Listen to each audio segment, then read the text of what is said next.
Garden overwhelm, it's a thing, right? I mean, you're probably feeling it. I'm certainly feeling it. It's this feeling that we get, particularly at this time of year, where there is so much to be done in the garden that the list gets stressful. It seems like you're never going to get through it, and it doesn't seem that enjoyable, to be honest. I employ new techniques to manage this every year, and I can't say I've ever been fully successful in shaking that feeling of the sky is falling and the list is too long.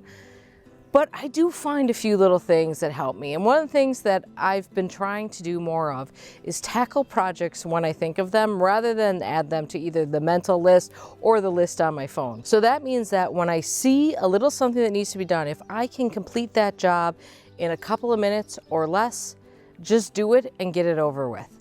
So that's what I've been trying to do a little bit before work, a little bit after work, just tackle these little jobs. And my theory is they all add up to not a job later, which is really helpful. The first job involves my trusty hoe.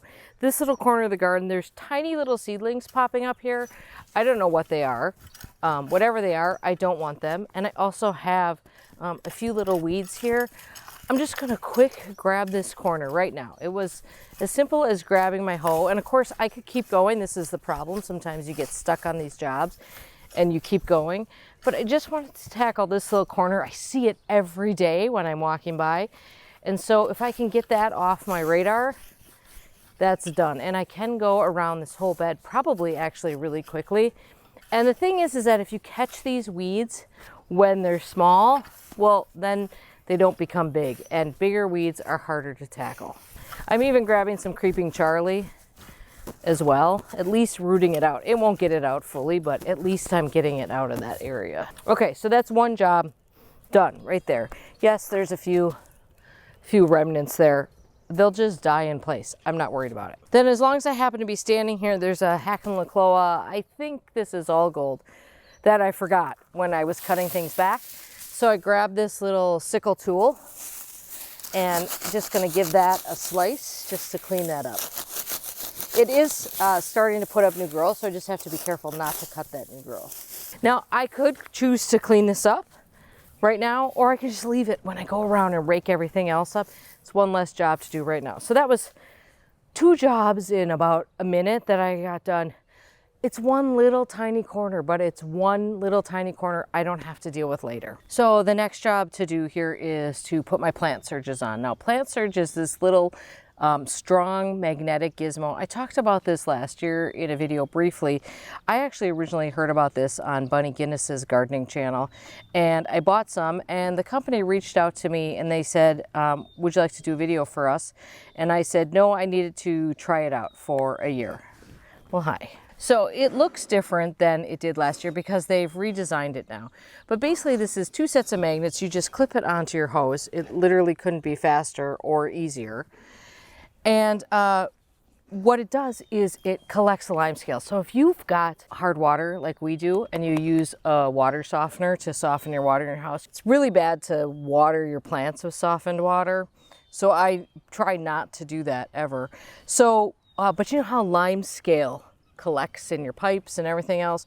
So these magnets keeps that lime scale from forming. That lime scale is also, and all those mineral deposits and stuff are also bad for your plants. So these magnets keep that from happening. So last year I did a little trial on this. I grew 2 sets of tomatoes, watered one with a hose that had one of these attached and one with regular tap water.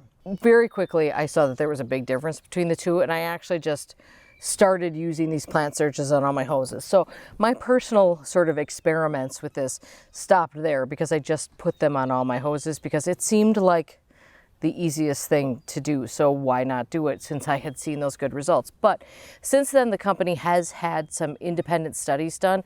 I'll put a link to those below for you, but those independent studies basically show that in the germination stage, there's not much difference. But once you get between that seedling and growing into a bigger plant stage, there's a big difference in terms of flowering and in terms of leaf size on all of the plants that they tried it on. Now, they haven't tried it on every plant out there, but that study incorporated a lot of flowering plants and things like lettuce. So I've been attaching these to all my hoses. Now the new design is cool. It's made with at least 30%, or is it 34%, ocean plastic, so plastic that's harvested from beaches in the ocean, so that, you know, we don't have those terrible microplastics in our water. And it's green, which is probably better. Now, they're really made, it's a British company. They have small hoses over there, so they do fit on most of your hoses, and I don't ever have a problem with them getting knocked off.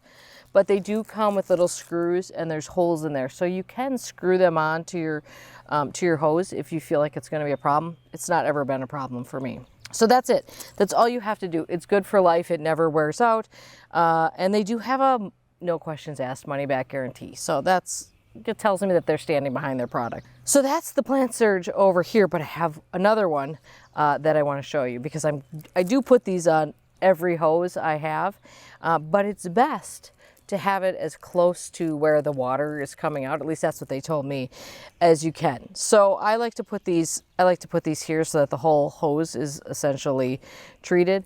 But this hose right here actually runs underground, and this feeds our water over to the vegetable garden. So let's go over there. Okay, now we're over in the vegetable garden.